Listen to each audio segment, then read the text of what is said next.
जय हिंद, जय भारत।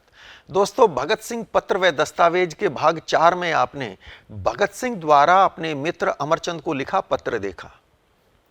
आज बात करेंगे उस पत्र की जो उन्होंने असेंबली में बम फेंकने से पहले साथी सुखदेव को लिखा था। हुआ यूं कि भगत सिंह के सुझाव पर यह निर्णय तो हो गया कि सेंट्रल असेंबली में बम फेंके जाएंगे, पर यह काम कौन करेगा, इस पर बात फंस गई। क्रांतिकारी दल हिंदुस्तान सोशलिस्ट रिपब्लिकन एसोसिएशन की सेंट्रल कमेटी की आगरा में बैठक हुई। इसमें सुखदेव भाग नहीं ले सके। मीटिंग में भगत सिंह ने बम फेंकने के लिए अपना नाम रखा, पर सेंट्रल कमेटी के सदस्य, विशेष रूप से चंद्रशेखर आजाद, भगत सिंह को इस काम के लिए भेजने के लिए तैयार नहीं थे। भगत सिंह दल के बेहद महत्वपूर्ण नेता थे। वैचारिक दृष्टि से तो वे सबसे समृद्ध थे ही, अन्यथा भी उन्हें खोना दल के लिए अपूरणीय क्षति होती, और वही हुआ भी। इसलिए कोई भी उन्हें भेजने के लिए तैयार नहीं था। पार्टी के अनुशासन का सम्मान करते हुए भगत सिंह ने भी सेंट्रल कमेटी का निर्णय मान लिया। जब सुखदेव को इसका पता चला तो उन्होंने भगत सिंह को बहुत भला बुरा कहा। सुखदेव का कहना था कि बम फेंकने के बाद गिरफ्तारी देकर अदालत के मंच से पार्टी के आदर्श को कोई दूसरा इतने प्रभावी ढंग से नहीं रख सकेगा जितना भगत सिंह। यह बात सत्य थी, पर इसके साथ ही सुखदेव ने भगत सिंह पर कई गंभीर आरोप लगा दिए। वे यहां तक कह गए कि तुमको किसी से प्यार हो गया है और इस कारण तुम मौत से डरने लगे हो। यह आरोप एकदम असत्य था। सुखदेव, जो शायद भगत सिंह के सबसे प्रिय मित्र थे, उनके मुख से ऐसा गलत बयान भगत सिंह को आहत कर गया। उन्होंने जिद करके सेंट्रल कमेटी की दोबारा मीटिंग बुलवाई और सेंट्रल असेंबली में बम फेंकने के लिए अपने नाम की स्वीकृति ले ली। साथ ही उन्होंने सुखदेव को एक पत्र लिखा जो 15 अप्रैल 1929 को लाहौर में सुखदेव की गिरफ्तारी के समय उनकी जेब से बरामद हुआ था। आज उसी पत्र के कुछ महत्वपूर्ण अंश देखेंगे। भगत सिंह लिखते हैं, प्रिय भाई, जब तक तुम्हें यह खत मिलेगा मैं दूर मंजिल की ओर जा चुका हूंगा। मेरा यकीन करना, आजकल मैं बहुत प्रसन्न चित्त अपने आखिरी सफर के लिए तैयार हूं। अपनी जिंदगी की सारी खुशियों और मधुर यादों के बावजूद मेरे दिल में एक बात जो आज तक चुभती रही, वह यह है कि मुझे मेरे भाई ने गलत समझा, मुझ पर कमजोरी का बहुत ही गंभीर आरोप लगाया। भगत सिंह आखिरी सफर पर जाने के लिए तैयार थे और प्रसन्नचित्त थे, पर इस बात को लेकर दुखी थे कि सुखदेव ने उन पर गलत आरोप लगाया। आगे भगत सिंह लिखते हैं, मेरे खुले व्यवहार के कारण मुझे बातूनी समझा गया और मेरे द्वारा सब कुछ स्वीकार कर लेने को कमजोरी माना गया। मैं पुरजोर कहना चाहता हूं कि मैं आशाओं और आकांक्षाओं से भरपूर जीवन की समस्त रंगीनियों से ओतप्रोत हूं, लेकिन वक्त आने पर मैं सब कुछ कुर्बान कर दूंगा। सही अर्थों में यही बलिदान है। ये वस्तुएं मनुष्य की राह में कभी अवरोध नहीं बन सकती, बशर्ते कि वह इंसान हो। जल्दी ही तुम्हें इसका प्रमाण मिल जाएगा।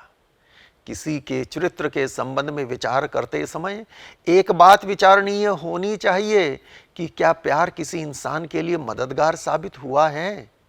इसका उत्तर मैं आज देता हूं, हां, वह मेजिनी था। तुमने अवश्य पढ़ा होगा कि अपने पहले नाकाम विद्रोह, मन को कुचल डालने वाली हार का दुख और दिवंगत साथियों की याद, यह सब वह बर्दाश्त नहीं कर सकता था। वह पागल हो जाता या खुदकुशी कर लेता, लेकिन प्रेमिका के एक पत्र से वह दूसरों जितना ही नहीं बल्कि सबसे अधिक मजबूत हो गया था। जहां तक प्यार के नैतिक स्तर का संबंध है, मैं यह कह सकता हूं कि यह अपने में एक भावना से अधिक कुछ भी नहीं, और यह पशुवृत्ति नहीं बल्कि मधुर मानवीय भावना है। प्यार सदैव मानव चरित्र को ऊंचा करता है, कभी भी नीचे नहीं दिखाता, बशर्ते कि प्यार प्यार हो।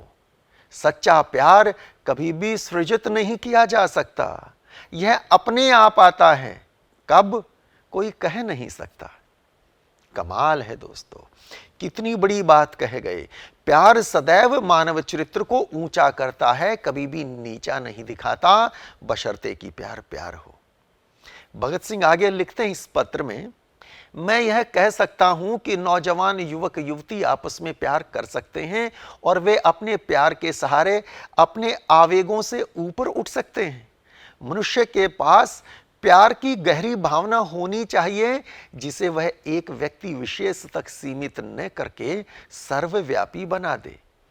क्या मैं तुमसे आग्रह कर सकता हूं कि तुम में जो अति आदर्शवाद है उसे थोड़ा सा कम कर दो। जो पीछे रहेंगे और मेरी जैसी बीमारी का शिकार होंगे उनसे बेरुखी का व्यवहार न करना। झिड़क कर उनके दुख दर्दों को न बढ़ाना, क्योंकि उनको तुम्हारी हमदर्दी की जरूरत है।